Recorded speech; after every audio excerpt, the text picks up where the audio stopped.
Yoga class.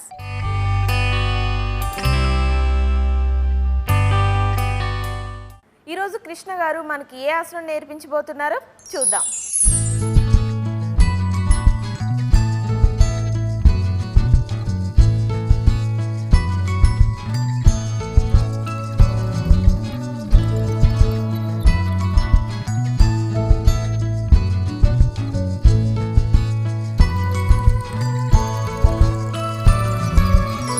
నమస్తే. ఈరోజు యోగా క్లాస్లో చేసే ఆసనం పేరు పరివృత్త బాలాసనము. ఈ పరివృత్త బాలాసనంలో మనము బోల్స్టర్ సహాయంతో ఈ ఆసనాన్ని చేయబోతున్నాము. పరివృత్త బాలాసనము ఒక రెస్టరేటివ్ పాస్చర్. అంటే ఇది ఇక్కడ మనము ఎక్కువగా పని చేయకుండా ఇక్కడ మనము ఎక్కువ సమయం పాటు విశ్రాంతిగా ఉంటూ ఈ ఆసనాన్ని చేస్తే చాలా మంచిది. ఈ ఆసనము మనకు ఒత్తిడిని తగ్గించి ఈ ఆసనము మనని చాలా రిలాక్స్గా చేస్తుంది. ఈ పరివృత్త బాలాసనంలో బోల్స్టర్ని ఎక్కడ పెడితే మంచిది? ఈ ఆసనములో మనము బోల్స్టర్ని తల కింద పెట్టవచ్చు, కాళ్ళ కింద కూడా పెట్టవచ్చు. ఈరోజు మనము తల కింద పెట్టి ఈ ఆసనము చేస్తున్నాము. కాళ్ళ కింద పెట్టి ఇంకో రోజు మనము ఈ ఆసనాన్ని నేర్చుకోవచ్చు. ఆసనము చేసే ముందు ఎలాంటి ప్రిపరేషన్ చేస్తే మంచిది? రెస్టరేటివ్ పాస్చర్స్ డైరెక్ట్గా చేయకూడదు. రెస్టరేటివ్ పాస్చర్స్ ముందుగా మీరు సూర్య నమస్కారాలు అలాంటివి అన్నీ చేసి లాస్ట్లో ఈ రెస్టరేటివ్ పాస్చర్ చేస్తే చాలా మంచిది. అలానే కాకుండా రెస్టరేటివ్ పాస్చర్ చేసేటప్పుడు మనము ముందు కూడా చేయవచ్చు, కానీ ఇది ఈవినింగ్ టైంలో ముందు చేసి దాని తర్వాత వేరే యోగాసనాలు చేస్తే మంచిది. ఎందుకంటే మనం పని చేసి బాగా అలసిపోతాము కాబట్టి ముందుగా కొద్దిగా రెస్ట్ ఇచ్చేసి దాని తర్వాత విశ్రాంతి తెచ్చుకొని దాని తర్వాత మీరు ఆసనాలలో వెళ్తే చాలా మంచిది. ఇక్కడ ఈ ఆసనంలో మన తల కిందికి వెళ్తుంది కాబట్టి ఇది ఫార్వర్డ్ బెండ్, అంటే ముందుకి ఒంగే ఆసనము. ఫార్వర్డ్ బెండ్లో వెళ్ళినప్పుడు మన తలలో రక్త ప్రసరణ బాగా పెరుగుతుంది, దాంతో ఒత్తిడి అనేది తగ్గుతుంది. కళ్ళల్లో రక్తము బాగా ఎక్కువగా అయ్యి కళ్ళు మూసివేసేయాలి అని అనిపిస్తుంది. అలా మూయడం వలన మనకు చాలా విశ్రాంతి కలుగుతుంది. బాలాసనము అంటే చిన్నపిల్లలు బాలకుడు చేసే ఆసనము కాబట్టి దీన్ని బాలాసనం అని అంటారు. చిన్నపిల్లలు ఈ పాస్చర్లో బాగా పడుకుంటారు కాబట్టి మనని కూడా ఈ పాస్చర్లో వెళ్ళి విశ్రాంతి చేయమని మనం ఈ ఆసనాన్ని వాడుతూ ఉంటామన్నమాట. ఈ ఆసనం చేసే ముందు అంత ఎక్కువగా ప్రిపరేషన్ ఏమీ లేదు, కానీ వజ్రాసనంలో కూర్చోవాలి. వజ్రాసనంలో నేను ఎలా కూర్చుంటున్నాను? బోల్స్టర్పై కూర్చుంటున్నాను. బోల్స్టర్పై కాళ్ళ వేళ్ళని సపోర్ట్గా తీసుకొని యాంకిల్స్ని సపోర్ట్గా పెట్టేసి ఈ విధంగా కూర్చుంటున్నాను. ఈ విధంగా కూర్చోవడం వలన యాంకిల్లో ఫ్లెక్సిబిలిటీ అనేది పెరుగుతుంది. ఇంత సమయం పాటు నేను మాట్లాడేటప్పుడు బోల్స్టర్ పైనే ఇలా కాళ్ళని వెనకాల చేసి కూర్చున్నాను. అదేవిధంగా మీరు కూడా ప్రతిరోజు సోఫా పైనో బెడ్ పైనో మెత్తల పైనో మీ కాళ్ళని ఈ విధంగా వెనకాలకి చేస్తూ కొంత సమయం పాటు అలానే ఉండాలి. ఇలా కొంత సమయం పాటు మీరు కాళ్ళ వేళ్ళని వెనకాల చేసి కూర్చోవడం వలన మీ యాంకిల్లో ఫ్లెక్సిబిలిటీ అనేది చాలా బాగా పెరుగుతుంది. ఆ ఫ్లెక్సిబిలిటీ రావడం మనకు చాలా చాలా అవసరము. జాయింట్స్ మనము ఏజ్ రావడం వలన జాయింట్స్లో ఉన్న ఫ్లెక్సిబిలిటీ అనేది తగ్గిపోతుంటుంది, బాడీ చాలా టైట్గా అవుతుంది. అయితే ఈ యాంకిల్ జాయింట్లో టైట్నెస్ ఎక్కువగా రావడం వలన కాళ్ళు స్ట్రెచ్ చేయకపోవడము లేదా మోకాళ్ళల్లో కాళ్ళ వేళ్ళల్లో నొప్పి రావడం అనేది అవుతుంటుంది. కాబట్టి ఈ ఆసనంలో మీరు వార్మప్ ఎప్పుడైతే చేస్తారో దాని వలన మనకు చాలా మేలు కలుగుతుంది. ఇలా కొంత సమయం పాటు ఉండి బోల్స్టర్ని ఒకవైపు పెట్టేసి కాళ్ళని ముందుకు చేసి కూర్చున్నాము. ఇలా కాళ్ళని ముందుకు చేసి కూర్చొని కాళ్ళ వేళ్ళని ముందుకు చేస్తూ మన వైపు చేస్తూ ముందుకు చేస్తూ మన వైపు చేస్తూ ముందుకు చేస్తూ మన వైపు చేస్తూ యాంకిల్లో అంటే చీలిమండల్లో ఎలాంటి ప్రభావం పడుతుందో గమనిస్తూ ఉండాలి. ఇలా కొంత సమయం పాటు మీరు కాళ్ళ వేళ్ళని ముందుకి వెనకాలకి చేసిన తర్వాత మనము మోకాళ్ళని ఫోల్డ్ చేసేసి బద్ధకోణాసనంలో కూర్చుందాము. బద్ధకోణాసనంలో ఇలా కూర్చోవడం వలన ఈ తొడ లోపటి కండరాలలో బాగా స్ట్రెచ్ వస్తుంది. బోల్సర్పై బద్ధకోణాసనంలో తొడలని పైకి కిందికి అనాలంటే కొద్దిగా ఇబ్బందిగా ఉంటుంది, కానీ పర్వాలేదు. ఇలా బోల్సర్పై కూర్చొనే మీరు తొడలని పైకి కిందికి అంటూ ఉండండి.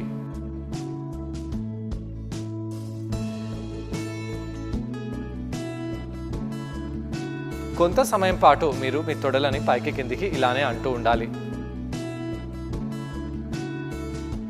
దాని తర్వాత మనము వజ్రాసనంలో వెళ్ళి కూర్చుందాము. ఇలా వజ్రాసనంలో కొంత సమయం పాటు కూర్చొని అధోముఖ శ్వానాసనంలో వెళ్ళండి. అధోముఖ శ్వానాసనంలో కాళ్ళ మడమలని పైకి కిందికి అంటూ కాళ్ళ కింద ఉన్న కండరాలని మనము బాగా స్ట్రెచ్ చేసుకోవాలి. జనరల్గా బాలాసనం చేసే ముందు మనము అధోముఖ శ్వానాసనం చేస్తాము. కాబట్టి ఈ ఆసనం చేయడం వలన తలలో రక్త ప్రసరణ బాగా పెరుగుతుంది. ఆ ప్రసరణని మనము తగ్గించుకోవడానికి, ఆ రిలాక్సేషన్ని మనము ఇంకా డీప్గా చేసుకోవడానికి, రిలాక్స్ అవ్వడానికి బాలాసనం చేస్తూ ఉంటాము. ఇలా మోకాలని దూరంగా పెట్టండి. చాలామంది మోకాలని దగ్గరగా పెట్టి ఆసనం చేస్తూ ఉంటారు. అలా చేయకుండా మోకాలని దూరంగా చేసి మనము ఈ ఆసనంలో కూర్చోవాలి. కాళ్ళ వేలని ఇలా వెనకాలకి అనేసి ఈ విధంగా కూర్చోండి. ఇలా అందరూ కూర్చోవాలంటే కష్టంగా ఉంటుంది, కానీ ఈరోజు చేసే వేరియేషన్లో మనము ఇదే విధంగా కూర్చొని ఆసనం చేస్తున్నాము. అయితే దిండుని ఇలా తల కింద పెట్టేసి మోకాలని కొద్దిగా దూరంగా చేసి ఛాతిని ఈ విధంగా పెట్టేసి తలని ఒకవైపు చేసి మనము రిలాక్స్ అవ్వచ్చు.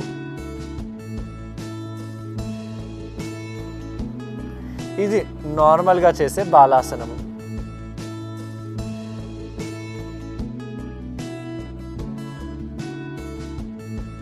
ఇలా కొంత సమయం పాటు మీరు పృష్ఠభాగాలని మడమలకి తగలకుండా చూస్తూ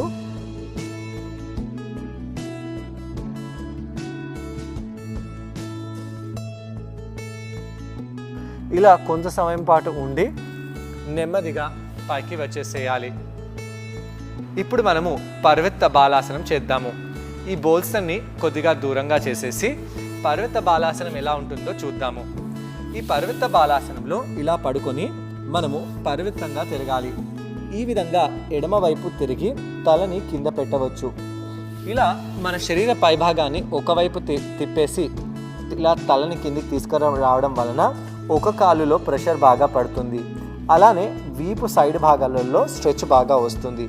ఇక్కడ మనము ఈ బోల్స్టర్ని మన తల కింద పెట్టేస్తాము. ఈ విధంగా బోల్స్టర్ని తల కింద పెట్టేసి కావాలంటే తలని ఒకవైపు చేయవచ్చు, లేదా ఇంకోవైపు చేయవచ్చు, లేదా సూటిగా కింద పెట్టవచ్చు. ఇలా ఉండి మీరు ఆసనాన్ని చేయవచ్చు. ఇలా ఉండడం వలన మనకు ఏమి లాభము? ఇలా ఉండడం వలన మనము ఇటు ఎడమవైపు పడుకుంటున్నాం కాబట్టి ఎడమవైపు ఉన్న ఆర్గన్స్పై బాగా ప్రెషర్ పడుతుంది. అలానే కుడివైపు ఉన్న వీపుపై కూడా బాగా స్ట్రెచ్ పడుతుంది.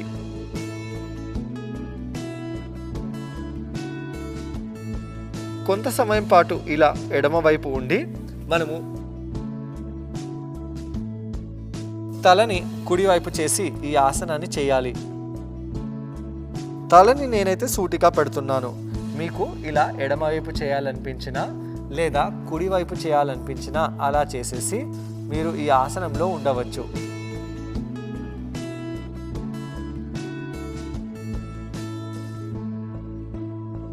ఈ విధంగా కొంత సమయం పాటు రిలాక్స్ అయిపోయి మనము నార్మల్గా వచ్చేసి పడుకోవాలి. ఇలా నార్మల్గా వచ్చి పడుకొని రిలాక్స్ అయిపోదాము. నమస్తే. ఈరోజు యోగా క్లాస్లో చేసే ఆసనం పేరు పర్వత బాలాసనము. పర్వత బాలాసనము ఒక రెస్టరేటివ్ పాస్చర్. రెస్టరేటివ్ పాస్చర్ అంటే ఈ కొన్ని యోగా పాస్చర్లలో మనము రెస్ట్ తీసుకోవచ్చు, అంటే పడుకునేలాగా అక్కడ విశ్రాంతత తీసుకోవచ్చు. ఈ రెస్టరేటివ్ పాస్చర్లో మనము ఎక్కువగా కష్టపడకుండా రెస్టరేటివ్ పాస్చర్లో ఎక్కువ సమయం పాటు ఉండి అక్కడ ఆసనము మన శరీరంపై ఎలా పనిచేస్తుందో దాన్ని గమనించాలి. ఈ ఆసనాలు చేయడం వలన మనకు ఒత్తిడి తగ్గి చాలా రిలాక్సేషన్గా ఉంటుంది, చాలా ఫ్రెష్గా అనిపిస్తుంది. ఈ ఆసనాలు ఓ అర సెకండు లేదా 10 సెకండ్లు, 1 నిమిషము అలా చేయకుండా ఓ 3 నుంచి 5 నిమిషాల వరకు ఎక్స్టెండ్ చేసి ఎక్కువ సమయం పాటు ఈ ఆసనాలలో ఉండాలి. ఈ రెస్టరేటివ్ పాస్చర్ ఆసనాలలో మనము జనరల్గా దిండునో మెత్తనో అలాంటివి ఏవైనా సపోర్ట్ తీసుకొని ఈ ఆసనాన్ని చేస్తూ ఉంటాము. ఈ ఆసనం చేసేటప్పుడు మనము ఎక్కువగా ప్రిపరేషన్ చేసే అవసరం లేదు. ముందుగా స్టాండింగ్ ఆసనాలు చేసి, దాని తర్వాత కూర్చొని ఆసనాలు చేసి, పొట్టపై పడుకునే ఆసనాలు చేసి, దాని తర్వాత ఈ విధంగా ఫార్వర్డ్ బెండ్లో వచ్చేసి ఆసనాలని మనము చేయవచ్చు. వారానికి లాస్ట్ రోజు అంటే శుక్రవారం కానీ శనివారం కానీ ఇలాంటి ఆసనాలను చేస్తే మనకు చాలా రిలాక్సేషన్గా ఉంటుంది. ముందుగా మనము అధోముఖ శ్వానాసనంలో వెళ్తాము. అధోముఖ శ్వానాసనంలో వెళ్ళి కొంత సమయం పాటు ఇక్కడ ఉండాలి. ఇక్కడ అలానే ఉంటూ మనము కాళ్ళని ఆడించవచ్చు. 2 కాళ్ళ మడమలని పైకి కిందికి చేయడం వలన కాళ్ళ యాంకిల్ చీలిమండలం ప్రాంతంలో రక్త ప్రసరణ బాగా పెరుగుతుంది. పిక్కలల్లో కూడా రక్త ప్రసరణ బాగా జరుగుతుంది. తొడలల్లో కూడా బాగానే ఉంటుంది. ఇలా కాళ్ళని ఆడిస్తూ ఉండాలి.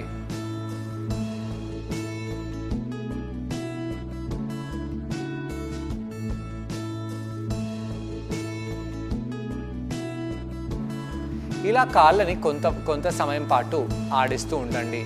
అలా ఆడిస్తూ దాని తర్వాత మోకాళ్ళని కింద పెట్టేసి మీరు వజ్రాసనంలో కూర్చోవాలి. వజ్రాసనంలో కూర్చున్నప్పుడు కాళ్ళ వేలని మనము ఇలా వెనకాలకి చేసి కూర్చుంటాము. ఇప్పటివరకు కూడా మనము బోల్స్టర్ సహాయంతో కాళ్ళ వేలని ఈ విధంగా చేసి కూర్చున్నాము.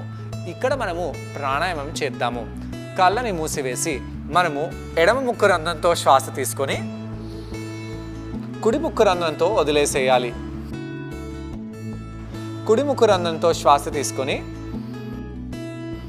ఎడమ ముక్కు రంధ్రంతో శ్వాసని వదిలేస్తాము. ఇలా మనము ప్రాణాయామం చేస్తూ ఉండాలి. ప్రాణాయామం చేసేటప్పుడు కళ్ళని మూసివేసి చాలా ప్రశాంతతగా నిర్మలంగా నిదానంగా శ్వాసని తీసుకోవాలి. ఒక్క ఉచ్ఛ్వాస 5 నుంచి 6 సెకండ్లు ఉండాలి. అలానే ఒక నిశ్వాస 5 నుంచి 6 సెకండ్లు ఉండాలి.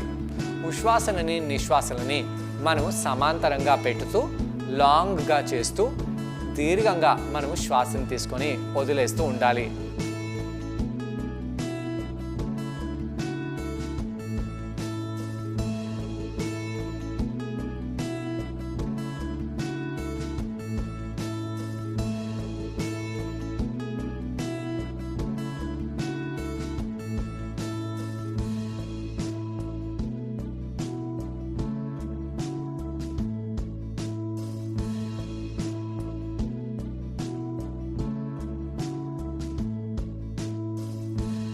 ఇలా దీర్ఘంగా శ్వాస తీసుకుంటూ వదిలేస్తూ ఉండడం వలన మనకు రిలాక్సేషన్ అనేది వస్తుంది.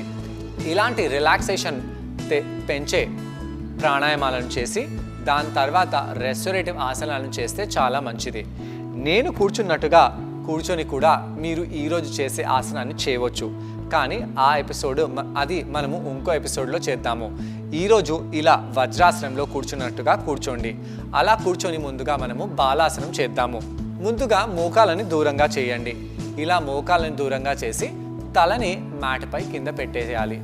ఇలా పెట్టేసి బాలాసనం చేయాలి. ఇలా బాలాసనం చేసేటప్పుడు మనము రిలాక్స్ అవ్వచ్చు. అయితే ఈ రిలాక్సేషన్లో మనము బోల్స్టర్ని ఉపయోగించుదాము. దానికంటే ముందు ఈరోజు చేసే ఆసనము బోల్స్టర్ సహాయం లేకుండా చేద్దాము. ఇలా కొంత సమయం పాటు ఉండి మనము తలని చేతులని కుడివైపు తీసుకెళ్ళాలి. కుడివైపు తీసుకెళ్తూ ఈ విధంగా మనము కుడివైపు ఉండి ఈ ఆసనాన్ని చేయాలి. ఇలా చేయడం వలన నడుము భాగంలో, పృష్ఠ భాగంలో, తొడ భాగంలో స్ట్రెచ్ అనేది ఎక్కువగా ఉంటుంది. ఇలాంటి ఆసనంలో ఎక్కువ సమయం పాటు ఉండాలి. ఇలా ఉంటూ మనము రెండో వైపు వెళ్దాము. ఎడమ వైపు వెళ్ళండి. ఎడమ వైపు వెళ్తూ తలని మళ్ళీ మోకాలుపై పెట్టేసి రిలాక్సేషన్ వచ్చేలాగా చూస్తూ ఇక్కడ అలానే ఉందాము. ఇక్కడ అలానే ఉండాలి. ఇలా కొంత సమయం పాటు ఉండవచ్చు. ఇప్పుడు మనము బోల్స్టర్ సహాయంతో ఈ ఆసనాన్ని చేద్దాము. బోల్స్టర్ని మీరు తొడ మధ్యలో తల కింద పెట్టుకోండి. ఇలా బోల్స్టర్ని తొడ మధ్యలో పెట్టేసి మనము బోల్స్టర్పై పడుకోవాలి. ఇలా పడుకున్నప్పుడు తలని మనము ఒకవైపు చేయవచ్చు. అయితే బోల్సర్ని మనము ఇలా తల కింద పెట్టినప్పుడు పృష్ఠ భాగాలు పైకి లేస్తాయి. దాంతో కాళ్ళల్లో ఇబ్బంది అనేది ఉండదు. ఇలా తలని కుడివైపు చేయడమో లేదా ఎడమవైపు చేయడమో చేసేసి కళ్ళని మూసివేసి మీరు ఎక్కువ సమయం పాటు ఉండవచ్చు. ఇది ఈరోజు చేసే ఆసనము. ఇప్పుడు మనం బోల్సర్ని కుడివైపు చేద్దాము. ఇలా కుడివైపు చేసి తలని సూటిగా పెట్టడమో ఒకవైపు చేసి పెట్టడమో అలా పెట్టేసి కళ్ళని మూసివేసి పెట్టవచ్చు. ఇలా పరివృత్త బాలాసనము చేసేటప్పుడు మన నడుము భాగంలో స్ట్రెచ్ అనేది వస్తుంది. ఇలా నడుము వీపు సైడ్ భాగంలో స్ట్రెచ్ బాగా వస్తుంది. అలానే రిలాక్సేషన్ అనేది బాగా ఉంటుంది. ఇలాంటి ఆసనంలో ఉన్నప్పుడు మంచి మ్యూజిక్ని పెట్టుకొని మీరు కళ్ళని మూసివేసి తరలని కర్టన్స్ వేసేసి చీకటిగా చేసుకొని కొంత సమయం పాటు ఇలా రిలాక్స్ చేసినట్టయితే మనకు చాలా ప్రశాంతత అనేది లభిస్తుంది.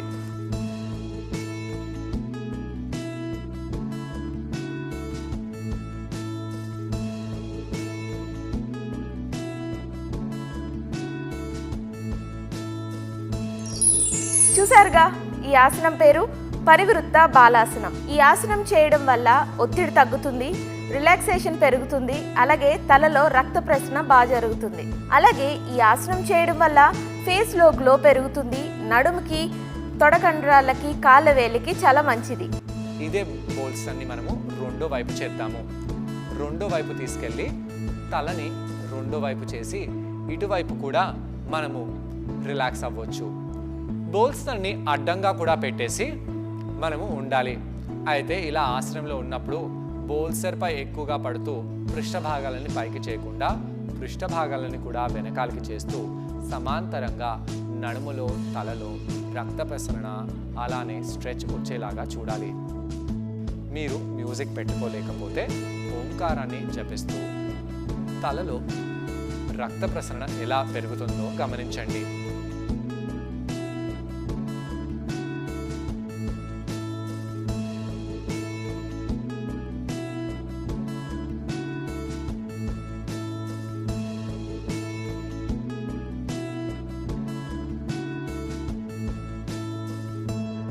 మనకు రిలాక్సేషన్ లభించి ఇక్కడ నిద్ర వచ్చే సంభావన లేదా కొంత సమయం పాటు మనము నిద్రలో వెళ్ళిపోయే ఛాన్సెస్ కూడా ఉంటాయి. అలా వెళ్ళడం కూడా చాలా మంచిదే. ఇలా కౌంటర్ ఆసనం చేయడం వల్ల నడుము, తొడ కండరాలు అలాగే కాళ్ళ వేళ్ళు బాగా స్ట్రెచ్ అయ్యి రిలాక్స్ అవుతాయి. ఈరోజు మనం కృష్ణ గారిని అడగబోయే క్వశ్చన్ ఏంటి అంటే, ఈ ఆసనం చేసేటప్పుడు ఎలాంటి జాగ్రత్తలు తీసుకోవాలి? ఈ ఆసనం చేసేటప్పుడు మీరు ఎలాంటి జాగ్రత్తలు తీసుకోవాలి? బాలాసనంలో తీసుకునే జాగ్రత్తలు అలాంటివి ఏమీ లేవు. అందరూ ఈ ఆసనము సుఖపూర్వకంగా చేసుకోవచ్చు. అయితే మోకాళ్ళల్లో నొప్పి ఉన్న వాళ్ళు కొద్దిగా ఇబ్బంది పడతారు. అలానే యాంకిల్స్లో ఫ్లెక్సిబిలిటీ లేని వాళ్ళు కూడా ఇక్కడ చాలా ఇబ్బంది పడతారు. కానీ వెయిట్ అంతా బోల్సర్పై ఉంటుంది కాబట్టి మీరు పృష్ఠ భాగాలని పైకి లేపి పెట్టినా మీకు పర్వాలేదు. అయితే ఈ ఆసనంలో ముఖ్యంగా జాగ్రత్త పడాల్సింది మనము అది ఇది ఆలోచించకుండా మనసుని ఒక దగ్గర పెట్టేసి రిలాక్స్ చేస్తూ ఆనందంగా ఈ ఆసనాన్ని చేస్తే చాలా మంచిది. దీంతో ఒత్తిడిని తగ్గించి మనకు ఆరోగ్యతని ఈ ఆసనము తీసుకొస్తుంది. చూసారు కదా, పరివృత్త బాలాసనం చేయడం వల్ల వచ్చే లాభాలేంటో మీరు కూడా ఇంటి దగ్గర ట్రై చేసి ఈ బెనిఫిట్స్ పొందండి. అంతవరకు stay fit, be healthy, bye.